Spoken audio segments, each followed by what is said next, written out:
Hello, it's story time. But before we start our story, I need to fasten the waistcoat buttons. Here we go. First one.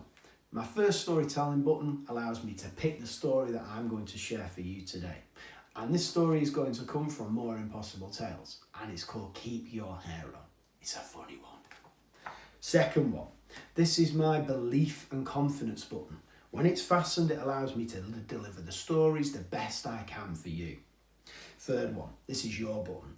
And this button allows me to make sure that you're watching and listening. That's important. The fourth and the fifth buttons, they don't really help with the story. Just pull the belly in a bit. Collar smart, we're good to go. Keep your hair on. Enjoy. When I was a little lad, probably about year 5, I spent time living with Dad, and we lived in a flat on the 13th floor of a huge block of flats. And it was October half term, I remember it really clearly. I was sprawled on the settee, flicking through the television channels, when I just happened to run my fingers through my hair. My hair then was long, straggly, unkempt. It was a real mess, a bird's nest of hair. So I decided to wander through to the kitchen. Dad was washing up at the sink. I said, "My son, is there any chance that you can get me a haircut, please?" Dad turned round, he frowned. "Bit of a problem, son. I've no money at the moment, but I've got an idea." Dad picked up the tea towel and draped it over my shoulders, and he walked me across the kitchen and sat me down on a plastic chair. "Dad, what are you thinking?" "It's all right, son, stay calm." He wandered over to the cutlery drawer, and then he rummaged around and pulled out the biggest pair of kitchen scissors I'd ever seen. "Dad, have you ever cut anyone's hair before?" "No, son, no," he said, "but it can't be difficult, can it?" And as he approached, he walked behind me and he started to cut and trim, but the cutting and trimming turned to hacking and chopping. I could feel hair cascading down my neck. And then Dad walked round the front, and then he started work on the top, brushing handfuls of hair that fluttered down to the floor. But then Dad stepped back, and I could tell he was nervous. His hands were shaking. He looked a little bit anxious. "Son," he said, "I think I need to see what I can do with your fringe." Now, my fringe had always been ruler straight, and I had a sneaky feeling it wasn't going to stay that way for much longer. As Dad approached, his hands were shaking, the scissors were trembling. He started to cut my fringe and his hand bounced up and down. Halfway across, I stopped him. "Dad, whoa, I need to check." I ran through to the bathroom, pushed the door open and froze in my tracks because the reflection that stared back from the bathroom mirror, it was horrendous. Dad had massacred my mullet. He'd hacked apart my hair. I stepped back and screamed, "Dad!" And at that moment, the music started.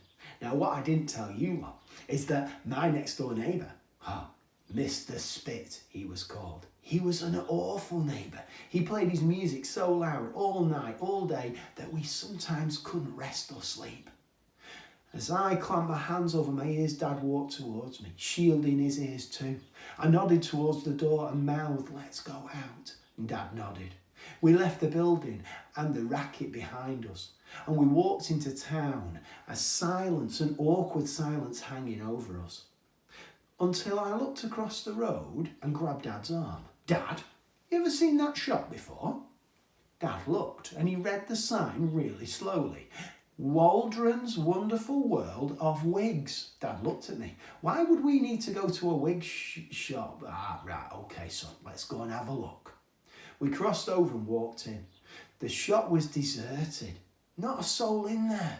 And as I browsed the wigs, I was about to reach up to take one of the wigs from the display rack when a lady breezed out of the storeroom, her long flowery dress billowing around her legs. Hello. "Oh my word," she said. "Who on earth has tried to cut this poor child's hair?" I looked at Dad. "He has, with the kitchen scissors," the lady tutted. Everyone knows you should never try to cut a kid's hair with the kitchen scissors. It's a disaster waiting to happen. "Are you after a wig?" I nodded. Dad nodded. The lady scanned the wigs. She reached up and took one of the wigs from the display rack. As she walked over, the the price that was attached to it started to spin. And it spun and spun, and Dad's eyes watched as it whizzed round. And when the lady stopped the price tag from spinning, Dad blurted out, £95 for a wig? I can't afford that sort of money. The lady sighed, oh, such a shame, and she put the wig back. I sat down and I did the only thing I thought was left to do. I cried. Tears trickled down my cheeks, plopped onto the floor, and the lady watched. Wait there, she said. You're not going to be upset in my shop. I've got something in the back. Off she went. And she returned a couple of minutes later with this beautifully carved wooden box. She placed it on my lap. In this box, there's something for you if you like it. And you can have it for free. Dad started dancing. Brilliant, he said. Dad, wait. I opened the box and felt around. It was amazing. I peeked. I couldn't believe it. And from the box, I pulled a wig out. A wig that almost matched my hair before Dad had hacked it to pieces. The lady encouraged me to go to the little storeroom at the back of the shop and try it on. And that's what I did. I went to the storeroom. I slipped the wig on, pulled it down at the back, made a few adjustments to the fringe, and then walked back into the shop. What do you think? I said.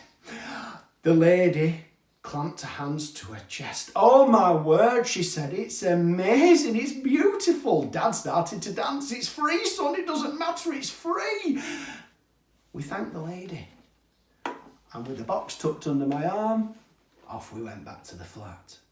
And over the course of the weekend, the wigs felt like it almost became part of me.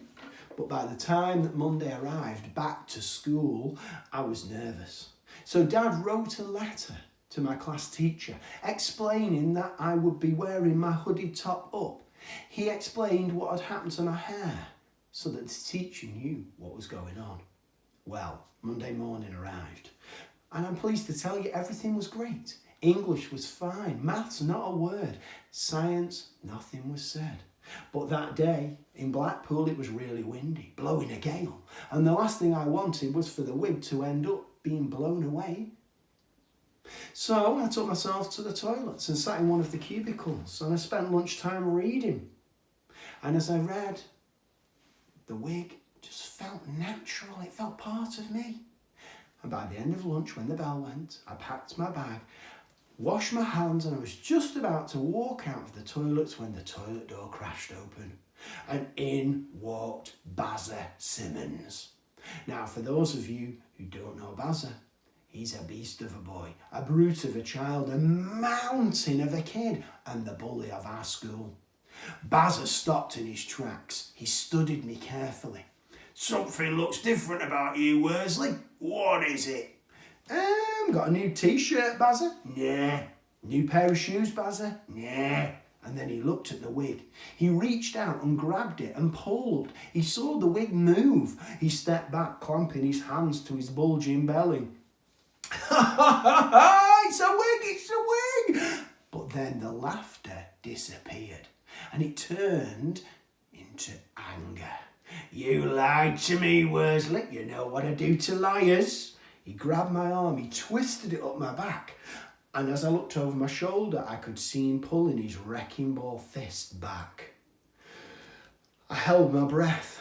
I closed my eyes. I prepared myself for the impact. But then something happened, something really weird.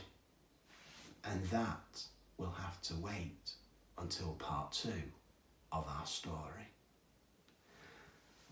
Thank you for listening. I hope you enjoyed the opening to the story. I hope you're wondering what's going to happen next. Well, join me again for the second part of the story, and it will all become clear.